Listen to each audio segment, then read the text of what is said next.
Welcome everyone to another episode of Elbows Type Podcast. It's your hosts Travis and Jon. Jon, how you doing today, man?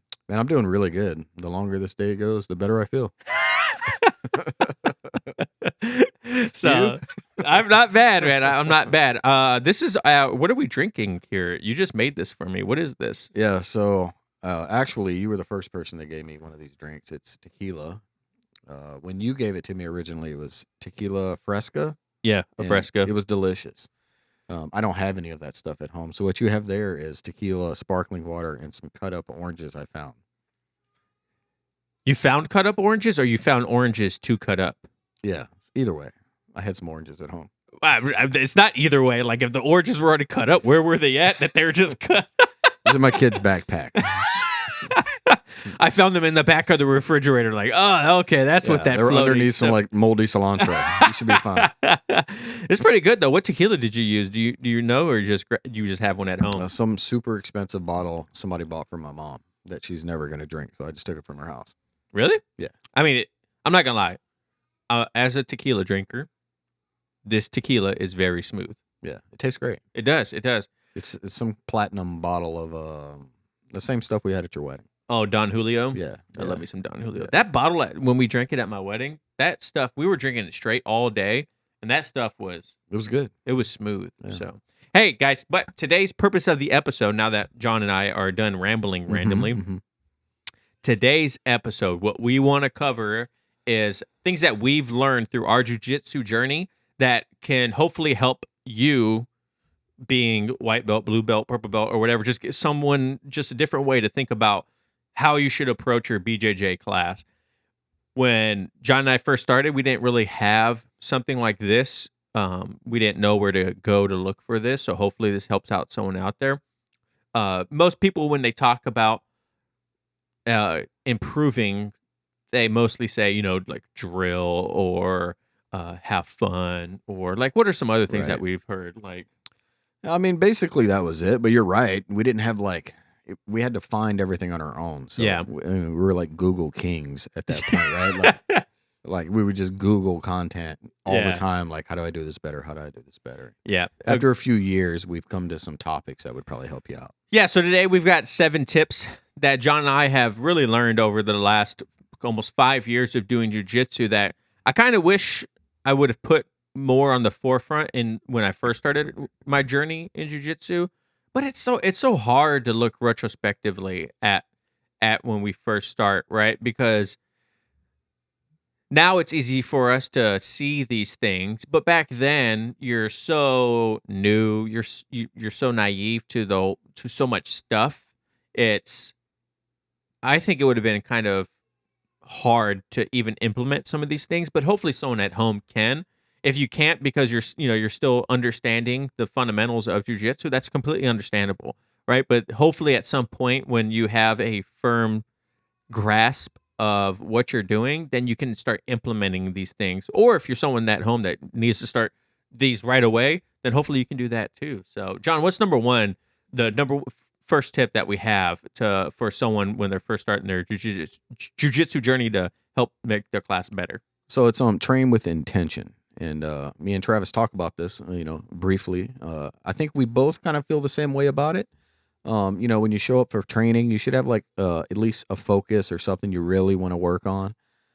For me, it's also like being present, right? Don't just show up and you're just lackadaisical. You're in the class, you're not really getting anything out of it, but really train with some intensity, have an intention, like have a presence when you're there. What do you think? Yeah, I agree with that. I didn't even think about, like Jon just mentioned, we kind of discussed these beforehand, and I didn't even think about training with intention as with like a certain level of intensity, right? Because in my head, when I hear intent, I think of purpose. I think of kind of our next one, goals. That's kind of what I think of with intent. But when you mention like training with some sort of intensity, it makes sense to me, right? Because if you don't train with intent in a purpose of moving with purpose, like you mean business when you do something, then yeah, you will get lackadaisical, like you just mentioned, right? And so that was that even just like with us, I'm like, man, that's actually a really good point. You know what I mean? Yeah, I mean, we're just talking about it. Like me and Travis, we agree on all these things, but we might see it a little differently. Yeah, and I think it's also comes with like our age, our life experience, our skill set, right? You guys might think intent is something different than us also, and if you do, please let me know. When you think of the word intent when it comes to your jiu-jitsu journey, training with intent, how does that look to you? Is it more of being purposeful with your movement and your technique, or does it mean training with a goal or something that you want to focus on for that day, right? Because it can go both ways. Yeah, but I think either way meets this definition. Yeah. Or if, like I said, if you have something else that you could think of when it comes to training with intent, let us know, because it would be interesting to hear what you guys think about at home when it comes to this stuff. So first one, training with intent. Number 2, let's go with sparring. How intimidated are you when you first start? Well, you just came back. Well, I was about to tell you, I can give you a good example of that. I started going back, and I'm going to the fundamentals class to kind of get my movements back down and see what I can tolerate. And they do roll after this fundamentals class, and the instructor does put out, hey, for anyone that's never sparred, talk to me, and you can spar with me. I'll help you get through it. And I see a lot of people that just sit on the sidelines. They don't want to get out there and try it. I really think you should, and the sooner the better. Yeah, it's kind of like that exposure therapy that we heard about in Uke Mike's episode. He talks about, exposure therapy. The more you expose yourself to these uncomfortable situations, the better off it's going to be for you, right? Because having the insecurities of not wanting to either look stupid, get tapped, or whatever, not having a knowledge base enough to spar or to execute something, all these things could be not easily washed away, but sparring can help with those feelings. If you are sparring with people and say you're a newer practitioner, I honestly would say probably stay away from fellow white belts. I would say roll with blue belts or so. And because the blue belts are going to understand better that you're newer, or roll with more experienced white belts. Well, yeah, the blue belt's probably most relatable to understand what you're going through, because they're not that far removed. Right, absolutely, right? They were just in the trenches. A lot of times they are still in the trenches. It's so funny. I feel like people have these ideas, off topic a little bit. Once you get your blue belts, it's like a blue belt is just a very seasoned white belt in my eyes. It just means I've committed myself to this painful journey is what it means. Yeah. I'm no different than when I was a 4-stripe white belt. Yeah, so when it comes to sparring, I think you should do it. If your academy allows it, I know there's some academies out there that do not allow fresh white belts to spar, but if your academy allows it, get comfortable with sparring, because you're gonna learn the most about not only the technique and jiu-jitsu, but a lot about yourself also, because you don't know how you're gonna react to these situations until you're put in them. Prime example, we always talk about when John and I first started, I was in incredible shape. Not to toot my own horn, but I thought I was in the best. I was in the best shape of my life. And after the first time I sparred, I realized it meant nothing. Like I would die. You know what I mean? But that was a good realization for me, because it made me think, man, I can't rely on my strength, or I'm not as bad as I thought I was, right? And I easily could have just been like, well, I mean, I'm only been doing this for, a month or two. I still don't understand the basics, so I'm not going to spar. And then I feel like the further along in your journey you wait to spar, I feel like you're going to have a little bit more of a rude awakening. You know what I mean? In my eyes, if that makes sense. I would say it's going to be worse in your mind than it's going to be in reality. Yeah. So just go ahead and do it. And I think you'll come to appreciate, like I had something happen at work last week. I had to go visit some people. It's about a mile and a half away from my office. And while I was on my walk back, my boss texted me and he's like, hey, I need to talk to you right away. Oh, shit. So I'm like double timing to get back to double my time work, means right? He picked up his pace. Yeah. And then, I took the stairs 5 floors up, made it to his office, and I was a little winded. And he's like, "Oh, you all right?" And I was like, "Oh, I took the stairs." And he's like, "Well, why didn't you take the elevator?" And I was like, "Because the stairs are uncomfortable."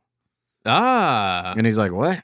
And I mean, I didn't even second guess it. I don't take the elevator. Yeah, I don't ever. I take the stairs because they're uncomfortable. And it's a challenge, and I want to keep doing it until I get comfortable doing it. But I didn't even think about it. And then when I explained it to him, he thought it was looking at me kind of weird.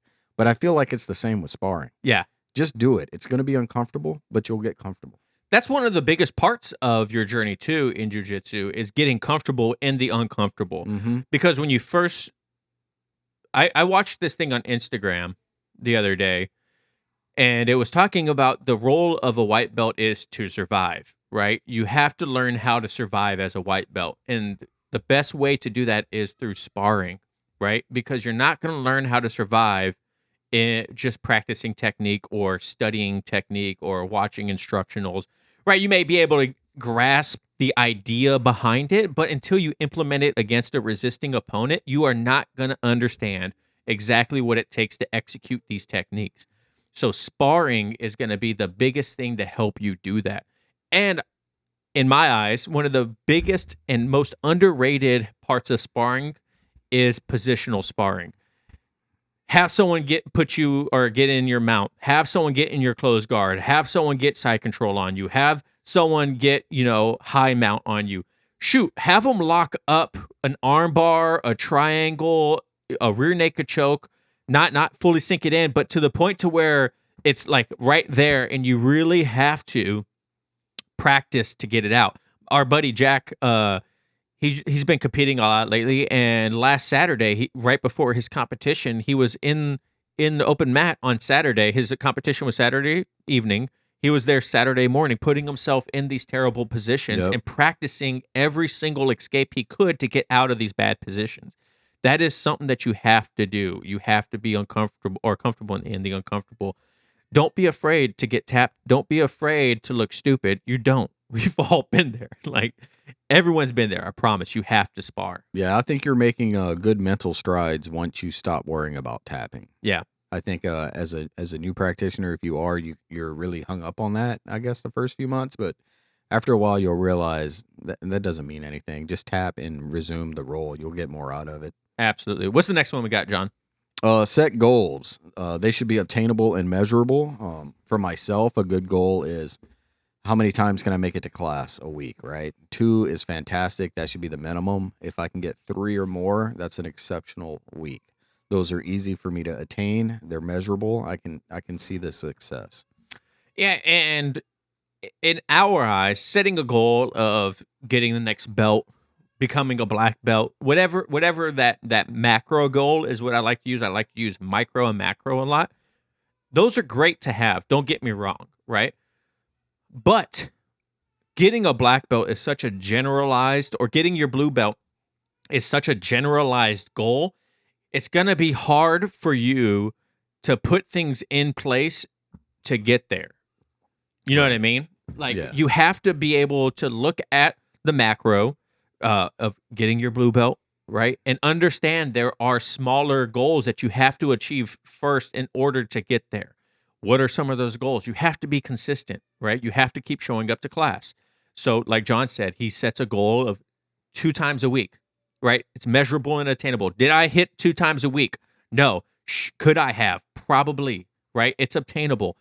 Not saying a black belt isn't obtainable, but you have to understand there's other things that go into that, other goals that go into that in order for you to get it, even to get to blue belt.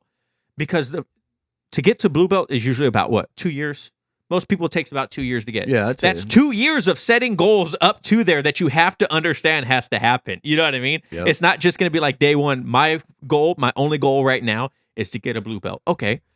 How are you going to get there? How are you going to get there? Maybe it's I need to know this elbow escape without thinking about it. I need to know this sweep without thinking about it. Like those kind of small goals. And it kind of goes back into, the sparring, training with intent, right? You have, even setting goals for each class kind of goes into that training with intent, right? Each goal you should have, or each class you should have a goal. You should have something that you want to do in that class. And then the intention of executing that goal, right? So sometimes it's going to take a lot of internalizing and internal reflection on what your weaknesses are, what your strengths are. Sometimes you have to avoid your strengths in order to work on your weaknesses. Truth. You know what I mean? Sometimes you have to be like, I'm not going to go to what my game is because I know I can execute my game. My goal in this class is to not use my north-south Kimura. I will not wrist lock anyone in this class today. So you have to set these goals even in each class, because that's going to be, once you can start checking off like your goals in each class, you're like, boom, I did exactly what I wanted to.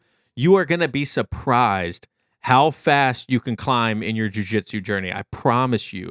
But you have to understand that these goals need to be measurable and obtainable. By doing that, you need to sit down, set the goal. What is your goal, right? And then you have to kind of re-engineer or de-engineer it. What is it gonna take to work up to that goal, right? What are the steps that I need to execute first in order to get to that goal, right? Your macro goal is this. Now you need to fall in line with your micro goals to understand what's going to take to get there. I would say, just to help with that, go ahead and tell some people what your goals are. Oh, Billy talked about that. It'll help you stay accountable. If you tell somebody you're going to do something, it really helps you stick to that. Yeah, agreed. Have a support system there that's going to do it. Like for us, it was Jon and I. We pretty much, our journey's been together the entire time. So we definitely help each other out quite a bit when it comes to that. Even if it's someone in class, that you always train with, one of your good friends, one of your good training partners, tell them like, hey man, my goal is to compete in December. And then they'll be like, okay, cool. I'll help you for that competition. Right. But then once again, it goes to, what is your goal for that competition? Right. For sure. So it's a constant goalpost that keeps moving, and it's not to say that you'll never obtain your goals, but you should always be setting a new goal. And there's even some like debate on whether goal setting is a negative or a positive, right? Because then you never really feel what's that word I'm looking for?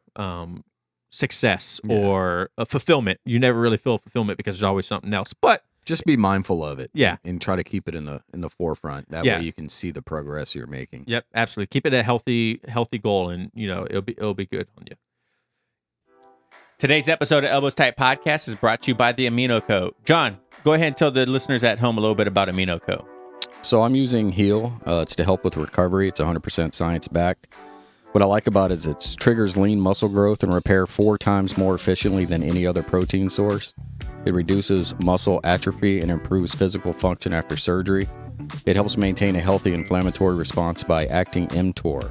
I highly recommend everyone go to Amino Co. Look it up online. Check out the science-backed details. It's all there. So far, I really like it. It tastes great. It mixes easy. And I'm looking forward to using it for a couple months.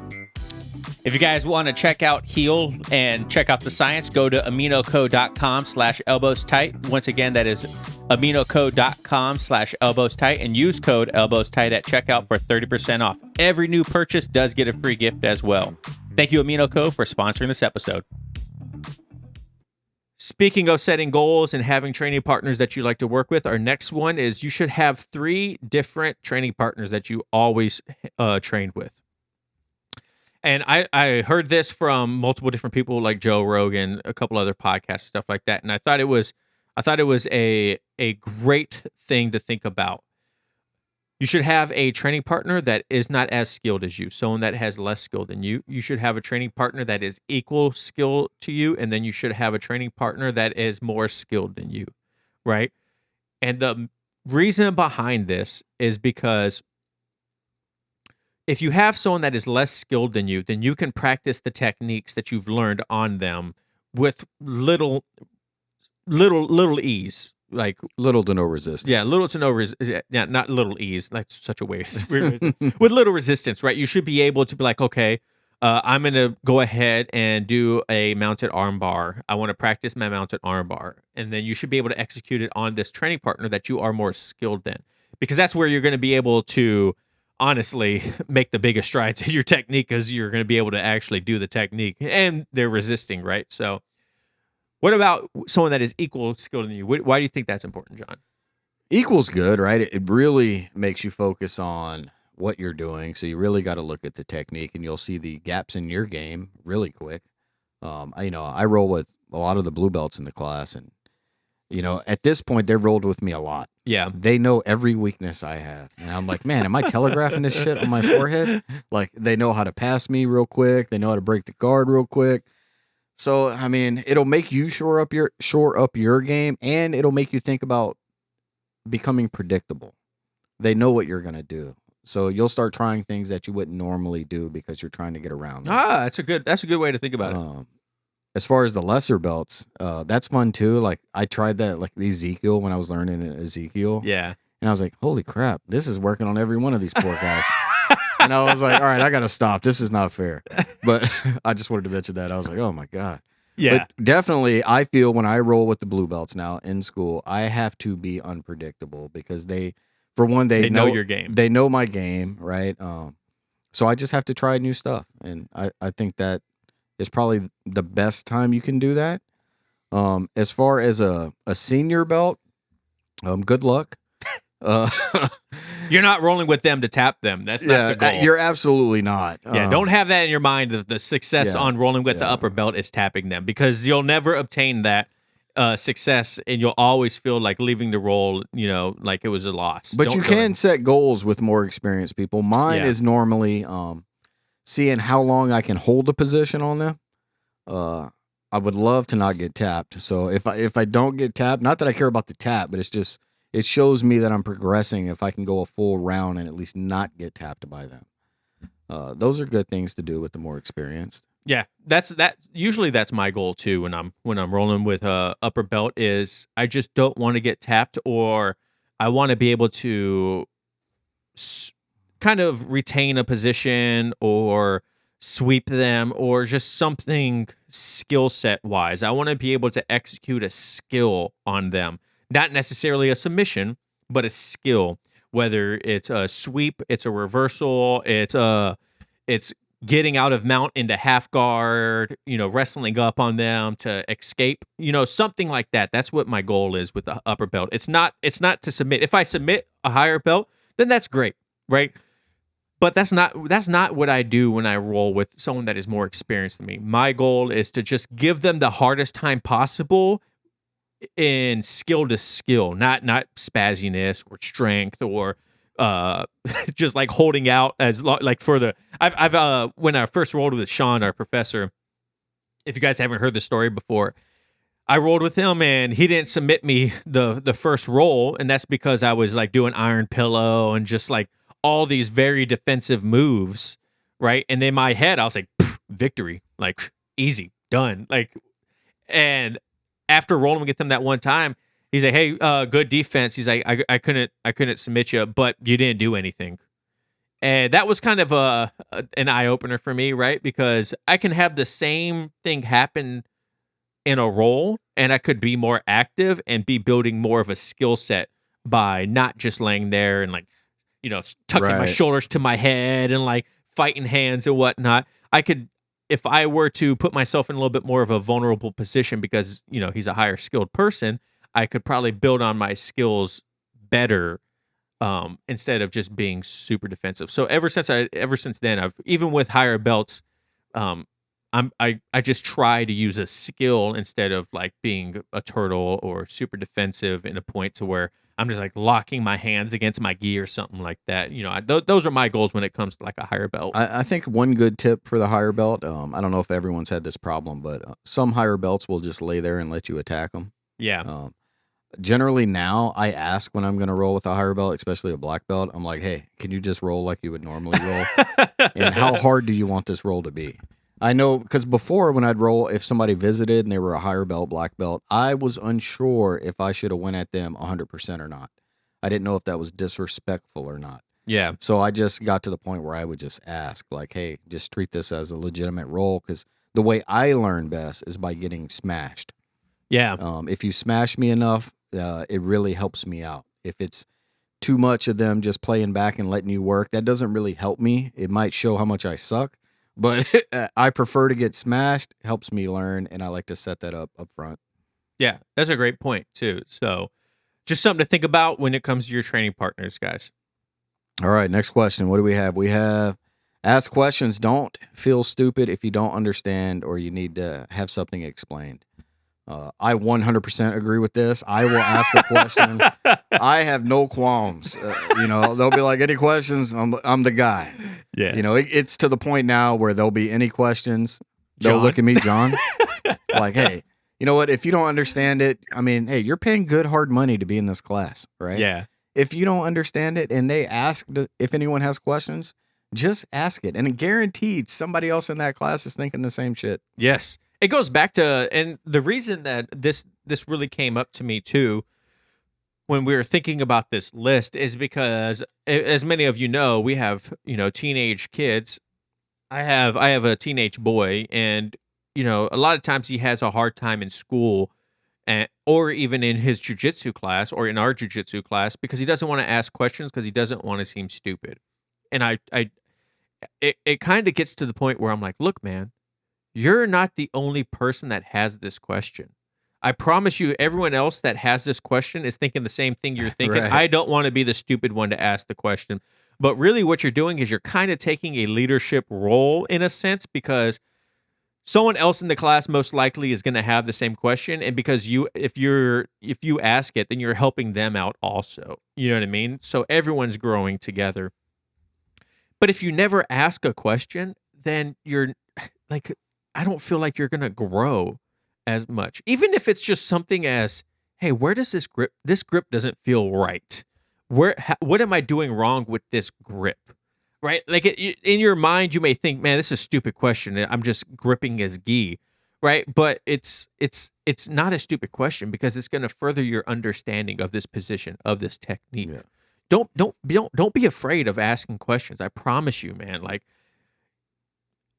it gets to the point to where if you ask enough questions, your questions actually get better. You get more philosophical in your questions. You get more technical in your questions. Our professor the other night, we were doing a Q&A after technique, and people were asking, technical questions, and he stopped and he's like, I just want to let you guys know, these are some fantastic questions. He's like, they're so good. He's like, they're very technical, and it makes me feel good because you guys are starting to understand more of the concepts behind jiu-jitsu. But if you never ask those questions, you're never going to start fully understanding the bigger picture of a technique or of your jiu-jitsu journey. Yeah, I mean, you're going to get to the point in your journey where you're sparring and you're not doing it right, and you have a question. You will literally stop and you will flag over the coach to come over and be like, look, what am I doing here? What's wrong here?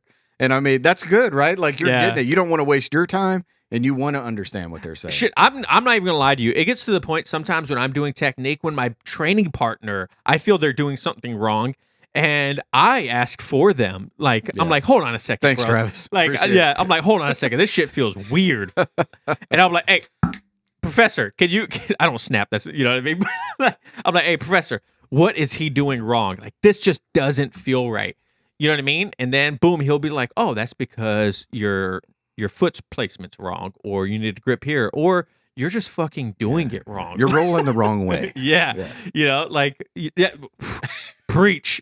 What did Sergio say? Like, you don't know your left from your right when it starts. Yeah, I'm the victim. I'm telling you, I'm guilty of that all the time. So those are just some things you got to think about. Just ask questions. I promise. There's someone else in the class that freaking has this question, and you're gonna help them out also. Black belts don't even know everything. They have questions too, right? They just understand ways to ask the question, right? They have a little bit more of an understanding of jiu-jitsu, so they can ask a better question. You know what I mean? So don't think that your question is stupid because you're a white belt, a brand new blue belt. Man, real talk. How does it feel after getting your blue belt, and then you ask a question and you're like, that I should know this. You know what I mean? But it's all right, man. Like, we don't know everything. Absolutely agree. Yeah, so don't be afraid to ask questions. Next one, number 6. Try the techniques that you just learned in class. The best time that you're going to learn how to actually properly execute this technique is in the class. I promise you. And the reason being is because we all just learned it. Everyone in that class just learned that technique, or if it's a refresher for them. So if you are honestly trying to execute that technique, they're going to know it's coming. So you have to, one, either be very technical in your execution of it, be very sneaky with it, or throw them off in some other way and then execute the technique, right? But everyone's going to know what that technique is, and executing it in that class, man, is going to be the best.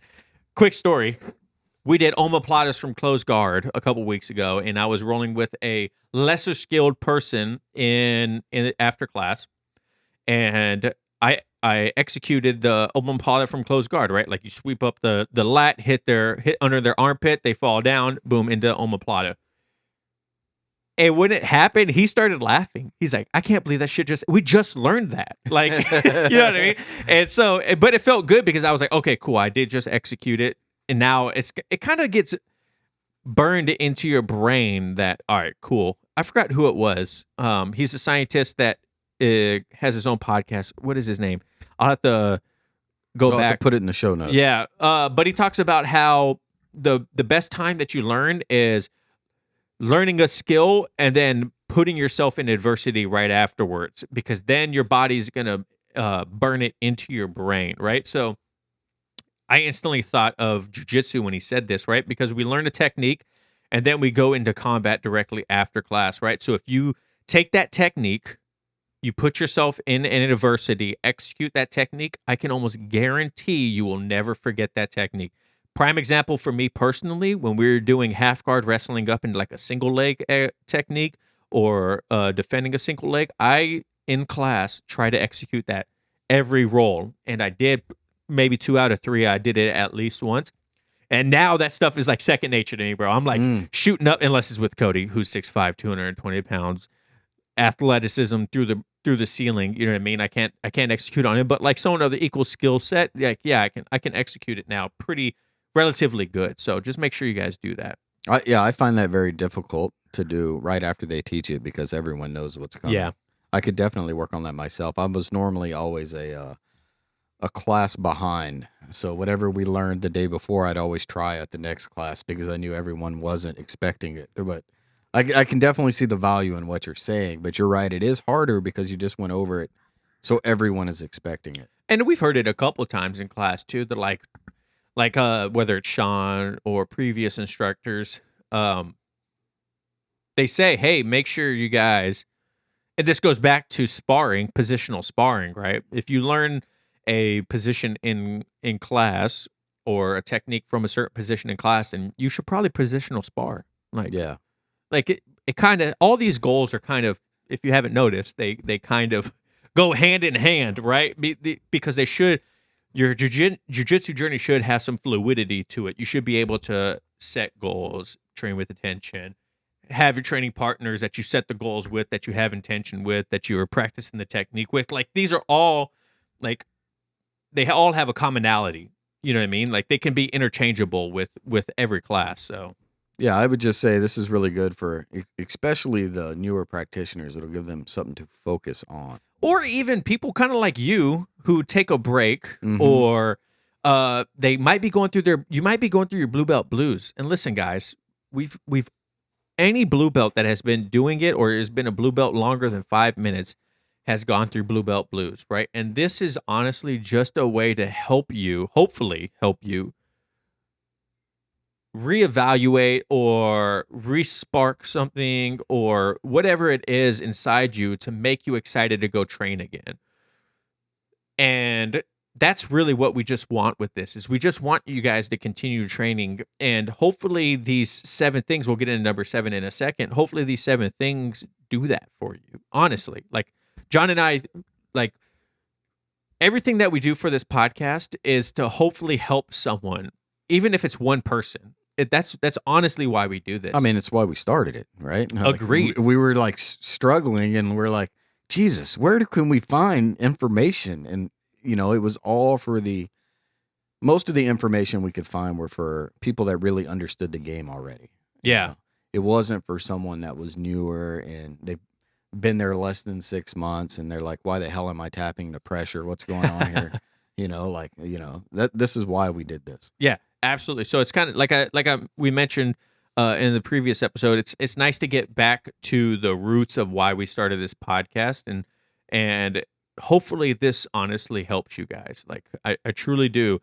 And if you guys disagree with one of these goals, then or one of these tips, then let us know. If you want to add something to it, please let us know, because this is just an open discussion. The more we interact with the audience, the more we interact with the community, the better we can make this podcast for everyone, honestly, right?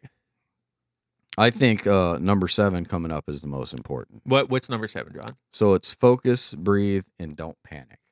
And I think, like the first, if this is your beginning of the journey, like this is key for those first at least couple months. Yeah. I remember I would tap just to pressure. And real quick before you go on, I forgot to put this in kind of like the notes for it. I kind of recently there was another gentleman that started a podcast, like I think it's called Jiu-Jitsu. If you guys haven't checked him out, check him out. And I kind of borrowed this from him in a sense. His frame, breathe, survive. I think it is like what he calls for the 3 white belt, or the 3 tips for a white belt. Let me look it up real quick. Jiu-Jitsu pod is the name of it. And what is it? Hold on a second, guys. I'm sorry. Yeah, breathe, train, survive, or breathe, frame, survive. Right. So that's where I kind of got this from. It made me kind of think about what were my 3 things be.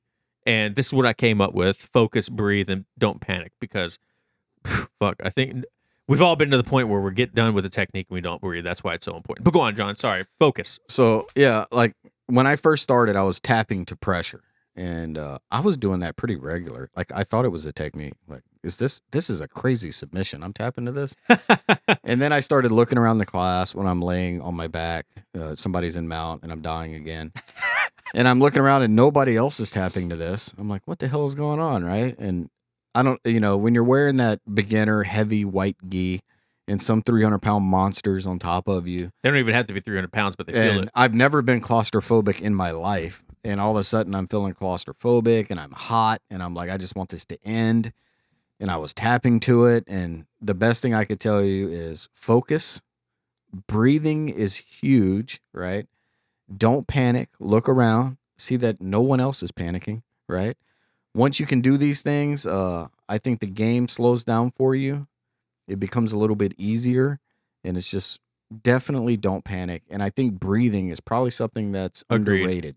Oh, yeah. Because even now, just in our other class, I was doing technique and with the other John, and we got done executing a technique during practice, and he looked at me. He's like, I didn't breathe that entire time. I was like, dude, I'm right there with you. That shit happens all the time, right? Because everyone, unless you make a mindful understanding of like, am I breathing right now? Yeah. Like, I don't conscious effort. Yeah, conscious effort, right? Like, you got to be mindful of it, right? And focusing, like, to John's point, right? If you are focusing on what's happening at the moment, you're less likely to panic. You know what I mean? Because you're more able to understand, in my eyes, you're able to understand what's happening at that moment, right? Because you're in the moment, you're present, right? You're there. You're like, okay, yes, this mount sucks, but why? Right. Why does this mount suck? How am I supposed to get out of this mount? What am I giving him that he might be able to advance his position? Or what is he giving me that I may be able to advance my position? You have to focus. You have to understand that there's Michael Courier said, if he puts you in a position that he doesn't give you an option to escape, then it's just an asshole move, right? There's very few times that someone's going to put you in an asshole position. There's always going to be a way to get out of it, but you have to focus and understand what's happening and feel what's going on for you to know where to go from there. If that makes sense. Does that make sense? Yeah, it's like a knee on belly, right? Yeah. If somebody puts knee on belly and you just are freaking out and you don't know what to do and you just push you go to push that knee off, you just messed up. Yeah. Right. So you need to focus. Like, don't panic and just start squirming around and throw it off. Think about what you're doing, and once you do that, the game will become a little bit easier. Yeah, and to the point of don't panic, I feel like that is where the spazziness comes from when we talk about spazzy white belts, is because they either move with too much intensity, right, or they panic, man. I mean, I've done it before when we first started, where I was like, holy crap, this person's about to get my back. I can't let them get my back. I need to move as fast as possible. And then all of a sudden I'm hurting someone. Or I throw a knee into someone's groin, or I toe stomp them, or smash their foot, or whatever it is, right? It's because I panicked. But really, I should have I should have not panicked. I should have focused and taken a deep breath. Well, as deep a breath as I possible in the moment. And just thought about it, you know what I mean? And it's really hard to say to think about this stuff, because even now, unless you're in one of those positions where you can take a second to be like, all right, now what do I need to do to get out of here? Then it's hard to do that. But the more you do it, the more you become familiar with these things, and the better you can do these things. So.